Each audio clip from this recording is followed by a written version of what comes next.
Forget smooth mogul. Forget billionaire swagger. In court this week, Diddy was reportedly reduced to tears after something far more personal than money or power surfaced. His own attorney allegedly exposed a shocking HIV report tied to his name, sending shockwaves not just through the courtroom, but across the entire industry. Suddenly, the man who built an empire on untouchable confidence was left shaken, whispering that he'd been set up. But if the whispers are true, this isn't just another rumor. It's a scandal that could unravel everything. I mean, he actually caught HIV, like having like a lot of women. Oh yeah, let's just go down the rabbit hole of all of his sins. In a courtroom already charged with tension, the energy shifted from high stakes to downright catastrophic when a shocking allegation surfaced. Sean Diddy Combs' own attorney reportedly exposed a medical report tying him to HIV. For years, whispers have circled around the music mogul's wild lifestyle, but this revelation felt different. It wasn't about parties, power, or money. It was about life and death. Witnesses claim that in that moment, the bravado Diddy was known for evaporated. The mogul who built his career on untouchable confidence was said to be trembling, near tears, muttering that he had been dragged and set up. The courtroom wasn't watching a billionaire mogul anymore. They were watching a man unravel. He doesn't, he everything he does with everyone else, it's for money, but he's just with you. He's with you, right? The alleged HIV report sent shockwaves far beyond the walls of the trial. Suddenly, questions emerged. Was this the hidden truth behind decades of rumors? Or was it a carefully timed smear designed to destroy him once and for all? For Diddy, the answer might decide not only his freedom, but his legacy. But while this drama unfolded in court, the past began clawing its way back to the surface, threatening to expose more than anyone imagined. King son, man, you doing it, man. You deserve it, daddy. You putting in that work. Proud of you. I love you. As the courtroom gasped, industry insiders couldn't help but remember another scandal that had once dominated whispers: the infamous $25,000 a night Vegas mansion party thrown for Meek Mill. On the surface, it was billed as an extravagant birthday bash hosted by Diddy at the Parisian Palace, the same weekend as Mayweather's legendary fight. The guest list was pure A-list glitz, but what happened behind closed doors was anything but glamorous. Diddy had rented a mansion out for Meek Mill's birthday party, and he had rented it for like $25,000. Reports painted a scene straight out of excess and chaos. Lingerie-clad dancers drifting through the halls like chess pieces, models lying across tables as human sushi platters, and every room echoing with the kind of debauchery only money and power could buy. When the lights went out and the guests finally stumbled away, the mansion was left in ruins. Broken bottles, trashed furniture, blood-stained sheets, and piles of used condoms. The property managers, horrified by what they walked into, later revealed that drugs and razor blades littered the floor, as if the place had hosted a nightmare rather than a birthday celebration. There's a lot of rumors about him recording some of these parties, and he's using a lot of this stuff for blackmail, like a lot of celebrities, even as far as politicians. Then came the viral audio. A recording allegedly captured during that party hinted at compromising moments between Diddy and Meek Mill. While the clip spread like wildfire across social media, Meek immediately went into damage control. He dismissed it as AI-generated slander designed to destroy him, claiming, "My voice is so powerful as a black man from the ghetto, they want it gone. I'm under control of no human." Strong words, but not enough to silence the Well, in his affidavit, or his deposition that he gave to the courts, he said every room was bugged, and that he did have tapes and information on a lot of different celebrities and people in the music business, people that were in politicians. Some pointed fingers at Nicki Minaj, suggesting she had motives as Meek's ex. Others believe Diddy's own inner circle leaked the tape, with whispers that one of his bodyguards might have been behind it. Whether real or fabricated, the damage was done. The party wasn't remembered for luxury, but for rumors of sex tapes, betrayal, and secret deals. And in the context of Diddy's court drama, those whispers suddenly carried a much darker... You gotta realize, you got people like Prince Harry. Prince Harry was at a Diddy party. The scandal of the Vegas tapes fueled another layer of suspicion, the long-standing allegations that Diddy wasn't just throwing parties, he was recording them. Gene Deal, a former bodyguard, and Jaguar Wright, one of Diddy's most outspoken critics, have both claimed that the mogul's mansions were rigged with surveillance. The numbers alone were staggering. More than 250 hidden cameras allegedly embedded in bedrooms, hallways, even bathrooms. Did you ever see Diddy around Jay-Z? I mean, of course. At parties, at events, everyone knows this. This ain't nothing new. Everyone knows this. The simple fact that that nigga went and did exactly everything I said he was gonna do. If true, it meant Diddy wasn't just indulging in chaos, he was documenting it, and the reason, according to insiders, was simple: blackmail. Politicians, rappers, executives, athletes, anyone who walked through those doors could be captured on tape, their secrets preserved for leverage. The bigger the guest list, the bigger the insurance policy for... And a lot of people thought it was terrible when Clive Davis continued to party even though Whitney Houston had just died in the same hotel. And then to add that with even more mystery, it was super weird when Whitney Houston gave this note to Brandy the night before she passed away. And honestly, I want to know what that note says more than anything honestly in the world. And then after Whitney Houston passed away, Bobby Brown's sister started saying that Whitney's death was no accident and saying that Bobby Christina was not safe.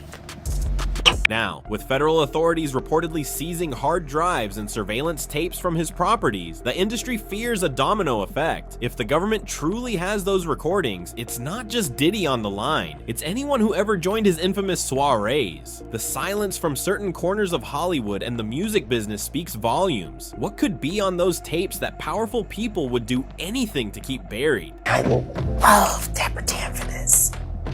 He said, I grew up with his parents. He said, and what's going on with him has been going on long before him. Now, his father was a government snitch and a bad actor in the criminal world altogether. But there's whispers in the streets of Harlem that Diddy's mother isn't alive. Not his biological mother, but that woman is his aunt. Whoa. There are whispers. Wait a minute.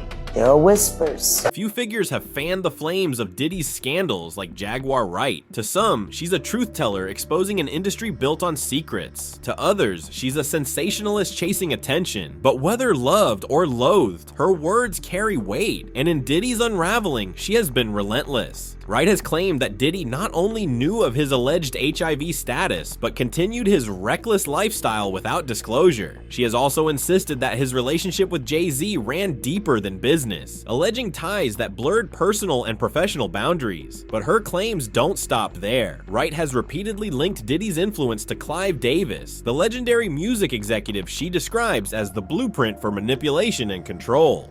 So he's going out as natural. He could cut his hair low. You understand what I'm saying? But he can't use any dye. They're not gonna give him no dye to take or dye his hair.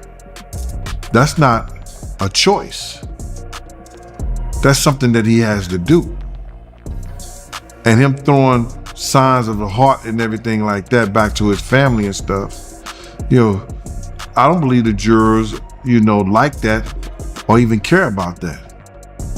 Yeah, they reported that he got a Bible with him. In Wright's telling, Davis taught Diddy everything, from how to cultivate stars to how to weaponize secrets. She even tied Davis to the untimely death of Whitney Houston, arguing that Whitney's attempt to leave his label and reclaim her finances made her a target. The chilling details Wright described, bruises on Whitney's body, a suspicious note passed to Brandy, and the eerie timing of Davis continuing his party just floors above her lifeless body painted a narrative darker than anything tabloids could invent. She extended her theory to Whitney's daughter, Bobby Christina, suggesting her boyfriend's ties to Davis sealed her fate. To Wright, these weren't coincidences but patterns, repeated across decades. And in placing Diddy within that same ecosystem, she framed him not as an outlier, but as a product of an industry built on exploitation and cover-ups. Diddy does have a plan to try to derail the information, derail the chain of evidence derail history as it actually happened. While Diddy's name burns in headlines, his ambitions seem unchanged. Reports claim that he still dreams of staging a comeback, even from behind bars. His attorneys insist he plans to reinvent himself and return stronger than ever, but industry insiders scoff at the idea. Delusional, one executive told Radar Online. No one wants to work with him anymore. No producer, no entrepreneur, no brand. The fallout isn't just about the court cases or the HIV rumors. It's about decades of whispers catching up. In an era where reputation can make or break careers overnight, Diddy's name has become toxic. For younger artists, aligning with him could mean career suicide. For established figures, silence feels safer than support. What was once a network of allies has thinned to near isolation. His empire, once sprawling across music, fashion, television, and business, now looks like an abandoned fortress. Grand, but crumbling. That Diddy's house was raided.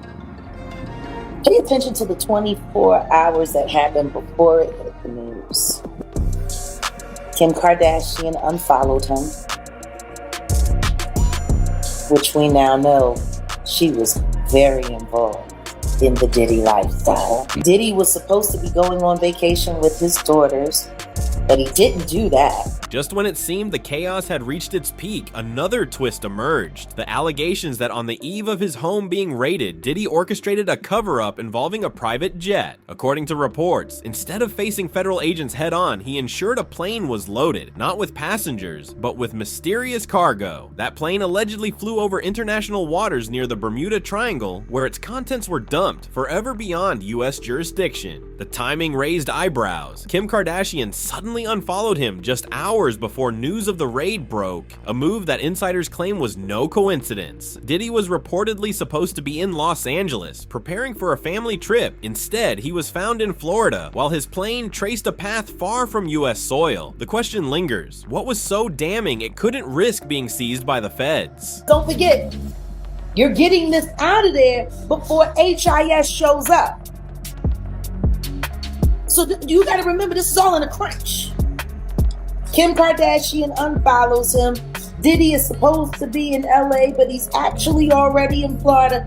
But his plane leaves from LA and goes. Theories range from unreleased tapes to incriminating documents, or even substances that could have guaranteed life without parole. Whatever it was, the act of disposal speaks louder than speculation. To orchestrate such a move under pressure suggests desperation, and desperation often means there's more to lose than anyone realizes. And now the story circles back to its core. A mogul once untouchable is now cornered on all sides. Courtroom allegations of HIV, leaked tapes linking him to scandalous parties, claims of blackmail and surveillance, whispers of industry conspiracies, and the shadow of a frantic cover-up. His reputation is in tatters, his empire collapsing, and his allies vanishing one by one. Out to unprotected waters where things were allegedly dumped. And that went out first. And you left all of this stuff behind. Oh, that had to be terrible things. Maybe it was the kind of things that would guarantee life without parole. The question isn't just about guilt or innocence anymore. It's about survival. Can Diddy truly stage a comeback in an industry that has already begun to erase his name from its future? Or is this the moment the empire he built on power, secrecy, and spectacle finally crumbles under the weight of its own darkness? For now, one thing is certain, the world is watching, and the truth, whatever it may be, isn't done with Diddy yet.